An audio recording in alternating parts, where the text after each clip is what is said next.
Glad to have you back. The man convicted for drug dealing in South Africa, Radovan Kretzier, and his cohorts are expected to appear in the Johannesburg High Court this Monday for yet another offense. He faces charges for the murder of a Lebanese national, Sam Issa. The 5 of them were charged with Issa's shooting at an intersection in Bedfordview on the morning of October the 12th, 2013. The state alleged that Issa was killed because he argued about a 500,000 rand loan which Issa had paid for his bail application in another case. Kretzier has denied any involvement in Issa's murder, claiming he only knew him vaguely from clubs and restaurants.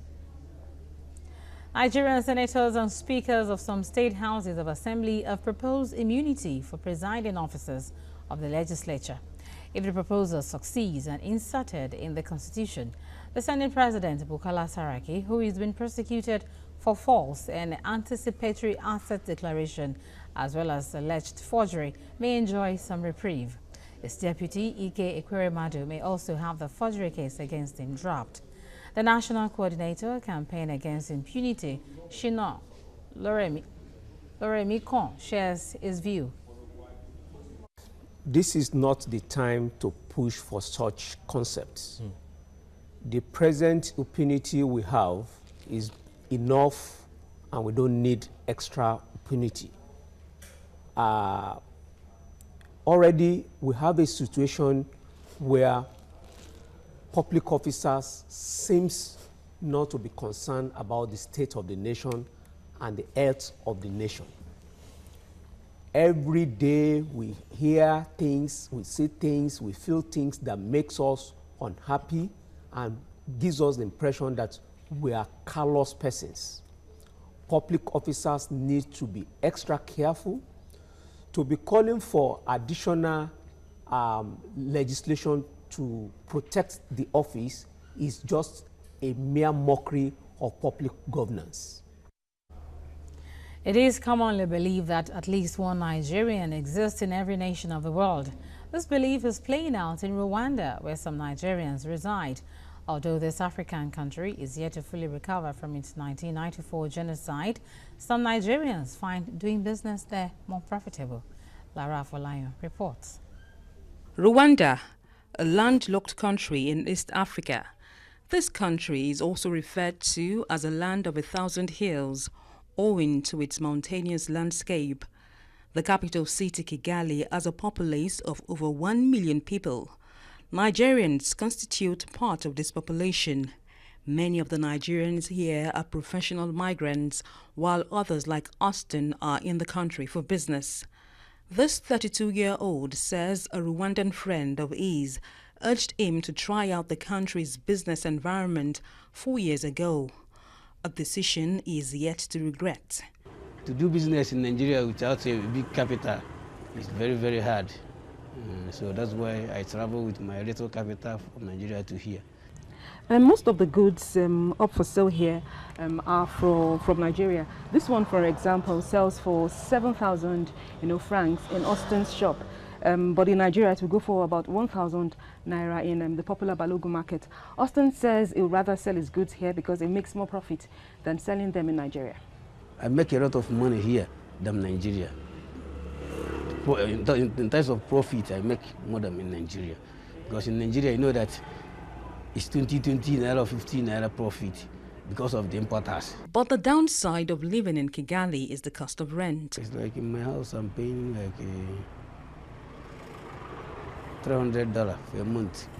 In my shop, I'm paying like $470 per month. Here, shop is very expensive, and even house, home to live is very expensive too.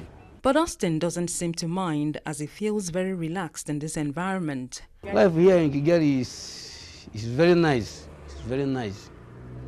It's very good. Good weather, security, light, and the water. Not too far from Austin's location is this mobile phone and accessories shop owned by Victor, who is also a Nigerian. Unlike Austin, Victor has only been in Kigali for 1.5 years. I feel safe and more secured here in Kigali But in terms of business, you cannot compare this place and Nigeria, because there we have the market power, and here you decide to take life easy, and that's why we're in Nigeria. That's why we're in Kigali. Two Rwandans and a Burundian work in Victor's shop. They admit working with this Nigerian is more enjoyable for them than having a Rwandan boss. I prefer working for Nigerians than Rwandans because Nigerians are more patient and they take out time to teach you the business. These men agree that the Nigerian business environment is more fast-paced than what obtains here. They say doing business in Kigali requires lots of patience. But like the patient dog, they would rather endure this situation for now while waiting for Nigeria to get better. To them, it is about how much security and prosperity the country can offer them as citizens. Lara Folayo, TVC News, Kigali. Nigeria's commercial city of Lagos is surrounded by water, no doubt. That's why it is called the state of aquatic splendor. But it is actually shocking to find a community in the state whose only access to the outside world is by canoe. Wendy Abo reports. Agboyi-Ketu is an ancient community in Lagos. It is a home for Aworis who settled in the area more than 600 years ago. It is amazing to discover that they have been cut off from urban Ketu by a water body for so long. For 20 years that we have been expecting bridge in Agboyi, because in the whole Lagos state, if I will not say too much, Agboyi is one of the oldest city or the oldest town in Lagos state. Agboyi has an estimated population of 400,000 people. It has 2 federal wards and a vast landmass. Their major problem is the link bridge. Because of the absence of a bridge, challenges like the absence of a secondary school, industries and hospitals now arise. We want government, this present administration, to provide secondary school for us. And also, we have a lot of graduates in this Agboyi where there is no work for them. Our fathers, the primary occupation of our father is fishing. So looking at the water, it has been polluted by the industrial sector.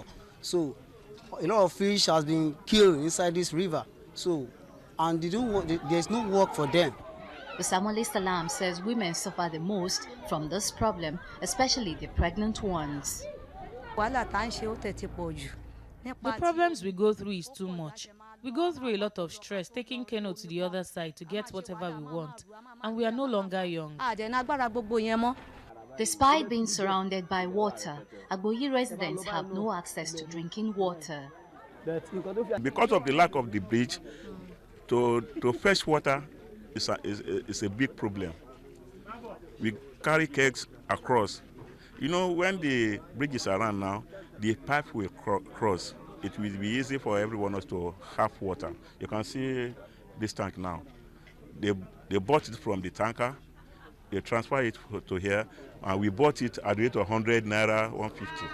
Honorable Tunde Brahimo believes Agboyi has potential that will benefit the state and is hopeful that Governor Ambode's administration will harness those potentials. During our electoral campaign, the governor assured us, there was not that person, but he sent me there, and I gave his words that he would, during this tenure, by the grace of God, provide a vehicular bridge for Agboyi. I know the governor is a man of his words. What we need to be doing is to remind him, and we have been doing that. I pray, and I know, and I'm sure by the grace of God, that the governor will live up to his beliefs. He will do the needful. Agboyi-Ketu, a people so close yet so far from light, waits for their salvation with great longing. Wendy Abo, TVC News, Lagos. The Zimbabwean government has announced it will delay payment of June salaries for the military and police by up to 2 weeks. It said other workers on the state payroll would only receive their salaries next month. According to a statement by the Finance Ministry, the military will be paid on the 27th of June and the police 3 days later, while civil service workers in other departments will only get their June salaries in mid-July. Zimbabwe has been delaying pay date for its employees for nearly a year due to revenue problems, but this is the first time the salaries have been delayed so long. United States officials are set to release partial transcripts of 3 phone conversations which the man who killed 49 people in the Florida gay nightclub last week had with police as the massacre unfolded. According to U.S. Attorney General Loretta Lynch, the transcript will be edited to avoid re-victimizing those who went through the attack, but would contain the substance of his conversations, although his pledge of allegiance to Islamic State will not be included. Lynch is expected to travel to Orlando on Tuesday to confer with investigators and meet survivors of the worst domestic shooting incident in American history. She has so far declined to say whether a federal grand jury was likely to charge Martin's second wife, Nora Salman. And that's TVC News at this hour. For more, visit our website tvcnews.tv and also join the conversation on our social media platforms using @TVC Connect. Thanks for watching. I am Oluyemisi Dada.